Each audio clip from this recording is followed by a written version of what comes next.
They say chaotic stupid isn't in alignment. Let me tell you about a dwarf. A dwarf that couldn't reach the window, so they busted down the wall and wore the window frame like a scarf. A dwarf who is maximum muscle, perhaps not in stats, but certainly in his own mind. He carries a letter from a friend that reads, "Do you even lift?" which inspires him to go on and lift new heavier things. This is not Mundus Plainbeard. This is Siknas McFlex.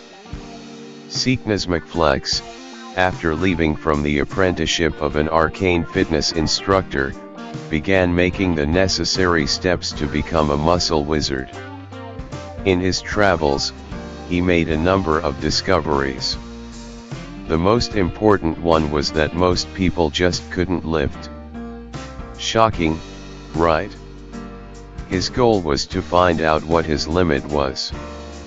He could lift a table with a bed on it, while a centaur was sleeping in that bed. But could he lift an orc after it ate 3 dead bodies? Could he lift an ogre after it ate a house? Could he lift a mountain with another mountain on top of it?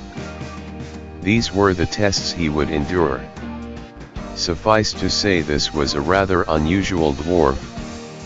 Somewhere along the lines, he threw one Andrew Horsey off his bed and head first into a tiny blue box that sent him into the future, a future where they're destined to meet again and punch each other repeatedly. Andrew Horsey was the centaur. Siknas was around for the whole journey, and it was absolutely ludicrous the stuff he did.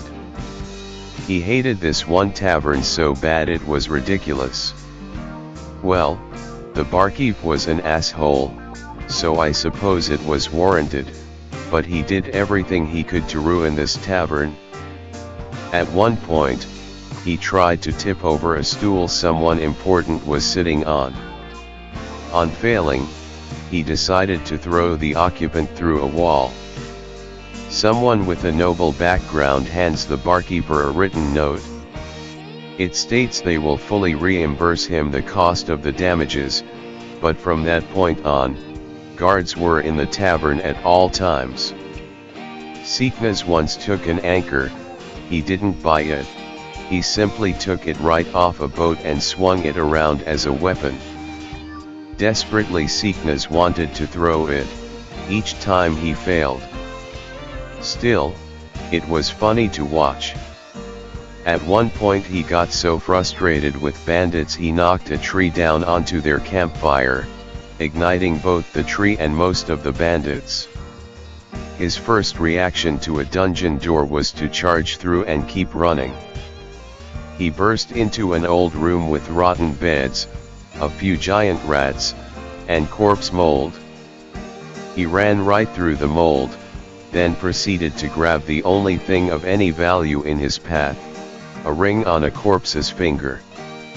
Yes, he took the finger with it, and gave it to someone else to, metaphorically, give them the finger. Later on, there was an aquarium. Siknas found an octopus, put it in a bucket and tied the bucket to his back. He named that octopus Siknas Davis Jr. Siknas and Son now travel the multiverse by means of a flying anchor propelled by a perpetually flying cannonball. On impact, the cannonball opens a rift to somewhere else, somewhere unknown.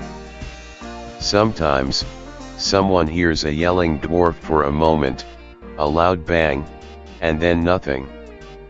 Maybe they're hearing things, or maybe it's Siknas. Siknas McFlex.